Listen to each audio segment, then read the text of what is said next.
2-4 दिन पहले बरियाती गेल रही तो ओतऽ सबटा चीज अति उत्तम रहे व्यवस्था, लेकिन लड़की के जे बहिन रहथिन यानी लड़का के साइड से एकदम भक्तुम ही मोटकी एकदम। मतलब हमरा ई नहीं मन में भेल जे कोन चक्की के आटा खाई छे, हमरा मन में ई भेल जे चक्कीए तो नहीं खा जाए छे। लेकिन एकटा बात के खुशियों भेल हमरा उनका देख कर जे जते खेनाई उबरल हेते नहीं बियाह दान में बड़ फेक फेका होइ छे से ओइ अंगना में फेक फेका नहीं हेते, ओ असगरे सबटा के सरपेट जेते एकदम, तेहने देह छलैया ओकर। जयमाल काल में जो चढ़ले स्टेज पर तो स्टेज लिब गेलै, एक आदमी ठाढ़ भेलै से स्टेज एना टेढ़ लिबा देलकै।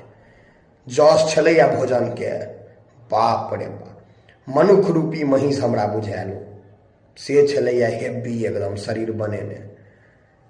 आ दोसर बहिन एकदम एते पातर, कहलिए बाप रे बाप, यह बुझाइया सबटा खा जाए छे। कुकरे तुकर में मुँह लगा दैत हेतै, अरिया तरिया में जे भात तात अबैत हेतै ने तो अरिया में कुकर उनटि दैत हेतै पूरा भात दालि आ दुनू हाथे घीच दैत हेतै।